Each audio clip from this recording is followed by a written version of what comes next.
فکر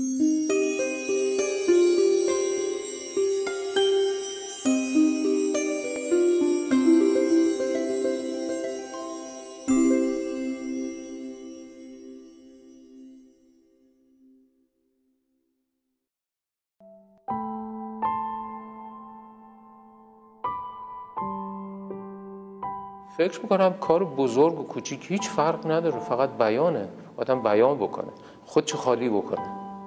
وقتی شما صحبت میکنید با خودتون، با تمام وجودتون زندگی میکنید، هیچ فرقی نداره. شاهکاری به وجود نمیاد، چون وجود ماها شاهکاره. درسته؟ وقتی شما واقعا صادقانه کار میکنید، این برای خودتون شاهکاره. برای یه خط باشه هیچ فرقی نداره. فکر میکنم که کارهای من بیشتر نوسانات، یعنی موسیقیه. نمایشگاه اخیر من تمام غیر تصویریه، چون تصویر انسان رو وادار میکنه که فقط تصویر رو نگاه کنه و هنر رو نگاه نکنه. ولی وقتی شما تصویر رو کنار میزنید، میبینید که واقعا تمام این انعکاس تنفس شماست، حرکت شماست. و اگر شما فرض کنید کار بسیار بسیار مهمه، یک نقاش بزرگ رو نگاه کنید، اگر فیگوراتیوه، میبینید که اون فیگور رو ایشون بهانه قرار دادن که خودشون پیاده بکنن و اون جاهای خالی که فیگور نیست، اونها مهمترین قسمت نقاشی.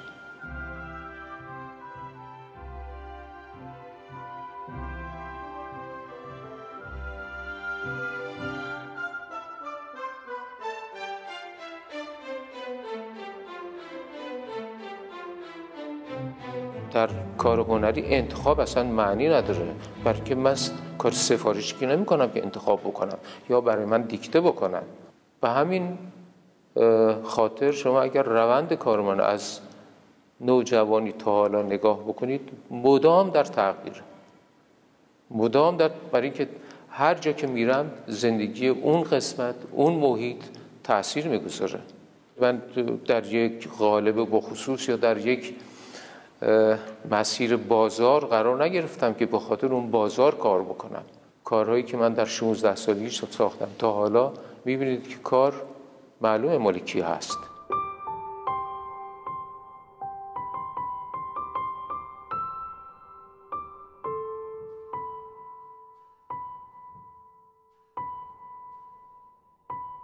با نقاشی زندگی میکنم. وقتی نقاشی نمیکنم اصلا زندگی نمیکنم.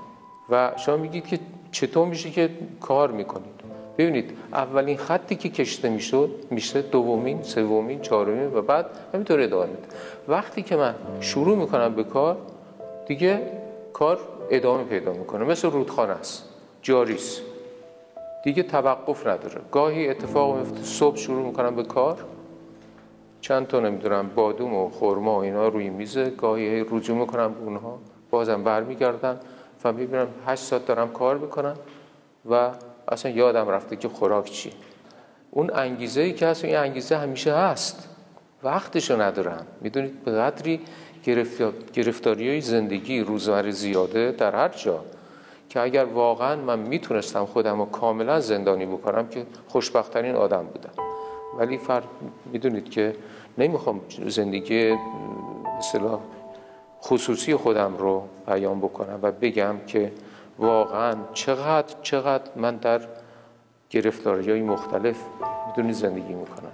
من خانومم 19 سال بیماره و از 3-4 سال به این طرف اجباراً دیگه نگهداری میشه در جایی که برای اینکه یک لحظه اگر غافل بشه آدم ممکنه مثلا خطرات خیلی بزرگی اتفاق بیفته. خب این رو چرا گفتم؟ برای اینکه وقتی که من میرم برای دیدن که گاهی 3-4 ساعت وقت میذارم برای این کار، وقتی بیرون میام یه آدم میام که واقعا پارالیزم، فکرم اصلا ابدا نمیتونم متمرکز چیزی بکنم. اجباراً ماشین رو راهش عوض میکنم، 10-12 کیلومتر میرم در یک کافه. 2 تا کافه هست که من میرم اونجا، هر دو کافه مربوط میشه به کافه پرتغالیا. 25-6 سالی که من این کار رو میکنم. میرم این کافه ها میشینم و با یه قهوه و یه شیرینی 2 ساعت کار میکنم وقتی میرم اونجا کار میکنم چهره‌ها رو و بعد وقتی برمیگردم آتلیه دیگه میتونم ادامه بدم. این رو برای این گفتم که شما بدونید که زندگی میدونید گاهی اجباراً آدم رو میکشه به یک گوشه‌ای که مربوط به خودش نیست اصلا، یعنی مربوط به کارش نیست. وقتی برمیگردم استودیو واقعا لازم دارم که خودم رو چارج بکنم. باید بشینم به یه دیوار بدون هیچ نقشی نگاه بکنم و کم کم اون نقشا رو به وجود بیارم و بعد میرم یواش یواش رنگا رو میچینم، بومو میذارم، نگاه میکنم، میبینم آیا میتونم، کم میبینم آره قادرم و شروع میکنم. وقتی که شروع میکنم دیگه این مثل لوکوموتیو دیگه میره.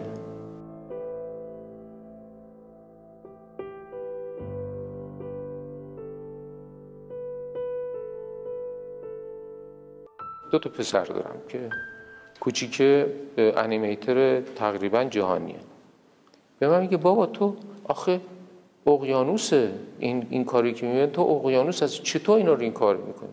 میگم ببین پسرم، اینها من لازم دارم هزارها سال عمر داشته باشم که این همه نقش رو پیاده بکنن، واقعا تمومی نداره.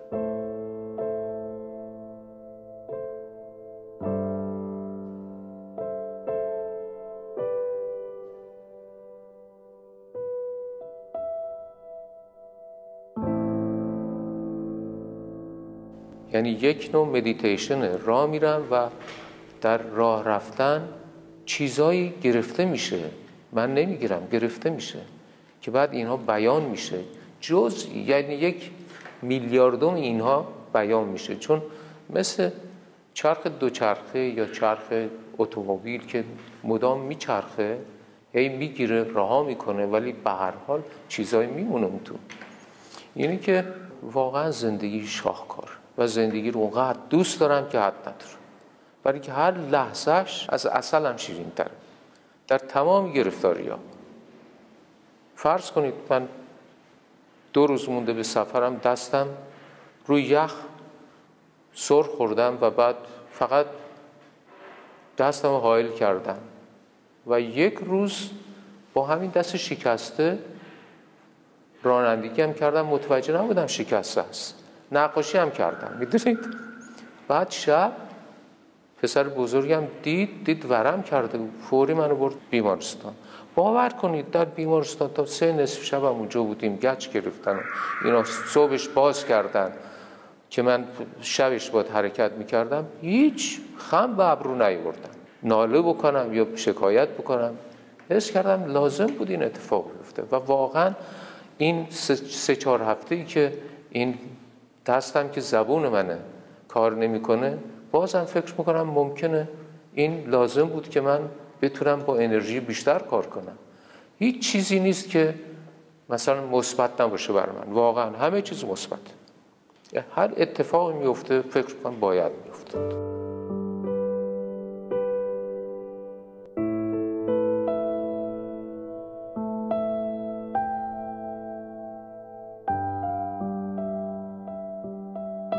باور کنید این کارهایی که من میکنم برای من نقاشی نیست، چون نقاشی معنی نداره. برمیگردم به دوره هخامنشی.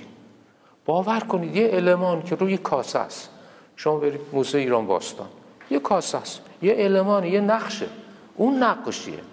برای که این شخصی که اینو ساخته تمام ایران رو بیان کرده. ولی وقتی شما نقاشی میکنید، منظره میسازید، این یک ذره ای از تمام دنیاست که چیزی رو بیان نمیکنه، کپی میکنه چیزی رو. اگر شما به این چیز باور داشته باشید، نقاشی معنی نداره. شما دارید خودتون بیان میکنید، آسون دارید بیان میکنید. میلیون ها میلیاردها آدم، انسان ها اومدن رفتن زیر زمین، نتونستن بیان بکنن، صحبت کردن، بیان نبوده، بعد از خودشون اثری نمونده. ولی اگر کسی 2 تا خط روی کاسه نقاشی کرده، مونده، زبان جهانی شده. من اولین خاطره که من تکون داد واقعا، من فکر میکنم در حدود 26-7 سالم بود. انجمن فرهنگی انگلیس در تهران نمایشگاهی از آثار بومی‌های استرالیا رو نمایش داد. باور کنید من رفتم اونجا تکون خوردم. زمانی بود که من امپرسیونیست و اکسپرسیونیست تجربه می‌کردم. دیدم بابا من کجا، اینها کجا؟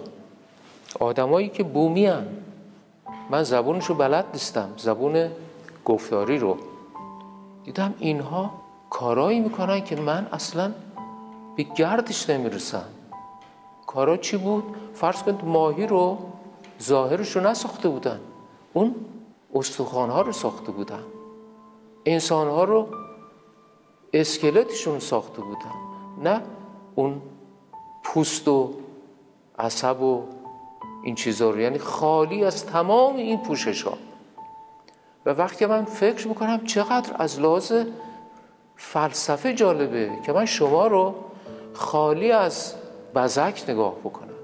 و وقتی آدم واقعا بری از این چیز هاست، خالی از این چیز هاست، مثل خانومی که خودشو بزک نکنه. شما وقتی میبخشید اگر بیمارستان رفته باشید که خانومتون مریض باشه، وقتی در بالین نگاه میکنید که بزک نکرده، میبینید که فرشته است، زیباییش بی‌نهایته. ولی وقتی بزک میکنه یا خودشو درست میکنه میاد بیرون، خودش نیست. امروز نیست، فردام نیست، پس فردام نیست. تنها موقعی خودشه که خالی از این ظواهره. پس هنر واقعا باید آدم درک بکنه که چی هست. من وقتی رفتم چچنیتسا، این خدایان یا قهرمانان مایه ها رو دیدم اینها قهرمانانشونو که خودشونو فدا میکردن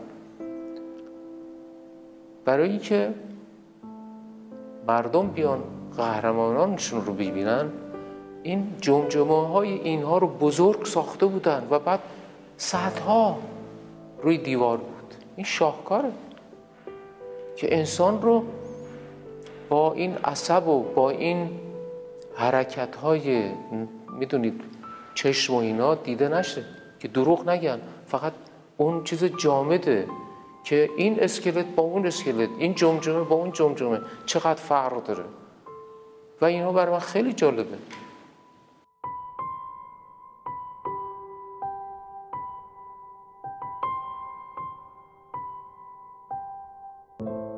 ببینید کارهای من هیچ وقت تموم نمیشه. این فلسفه نیست. سالها پیش از تلویزیون کانادا کسی اومد که کارهای منو عکس بگیره و با من یه مصاحبه بکن. بهش گفتم که من دوست دارم کارهای من تک تک بگیرید. البته اون زمان گفت چطور؟ بخواید این کارها رو وقتی میگیرید همینطوری مثل یک سلسله مراتب روی هم بیارید و بعد بره تا نهایت. گفت چرا؟ گفتم برای که اینها روند زندگی منه. این کار تموم میشه ولی بلافاصله فکرم اینه که این منو سیراب نکرده. بعد میرسم به دومی، برای که واقعا هیچ وقت تموم نمیشه. این سلسله مراتبی که هی ادامه داره. موقعی تموم میشه که زندگی من تموم بشه. کار تموم نمیشه، اصلا تموم نمیشه.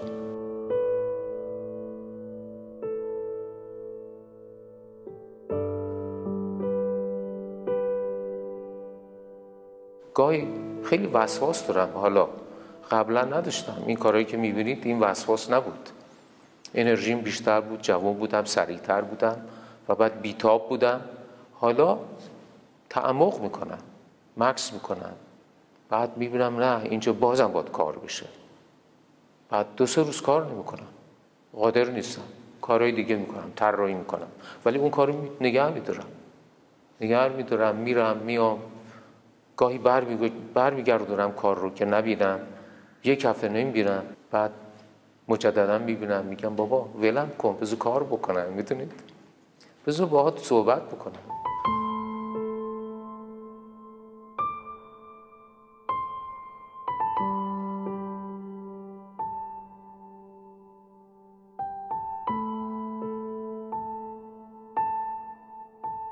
یک روز از صبح شروع کردم به کار کردن. عصر بود ساعت 6-7 بدونی که در نظر بگیرم همسایه دارم، آقا این کار که تموم شد، در عمرم این اتفاق نیفتاد. فریادی کشیدم که خونه داشت اصلا مثل زلزله، فریاد زدم با خودم گفتم مگه ممکنه همچین کاری بشه؟ میدونید؟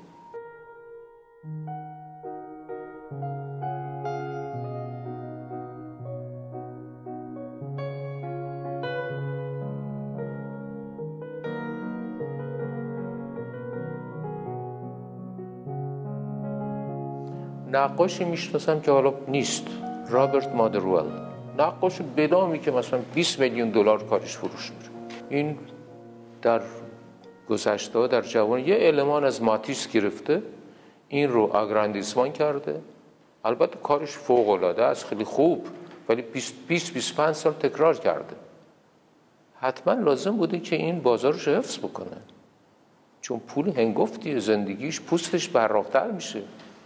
میدونی؟ خوب میخوره، خوب میخوابه، خوب میگرده، ولی آیا در نهایت چقدر رضایت خاطر بهش دست میده؟ این مهمه.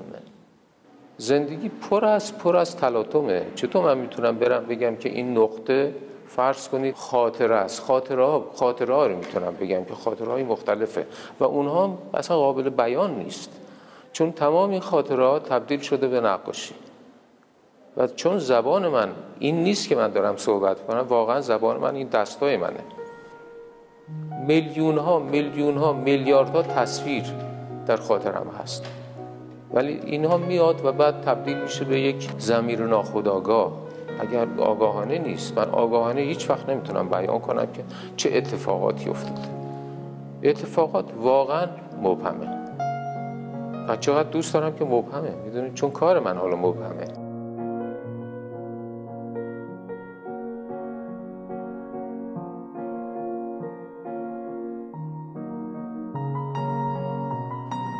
اولین نمایشگاه فرض کنید که بعد از سالها در گالری ماه ترتیب دادم، اونجا اسم نمایشگاه رو، یعنی تیترش رو گذاشته بودم نوسان یا ضربان و نوشته بودم که زندگی پر از ابهام است، چرا آثار آن مبهم نباشد؟ چون گاهی من چیزایی می نویسم، میدونید که نه شعر نه نثر و شاید هذیانه و خوشم میاد که هذیانه، میدونید.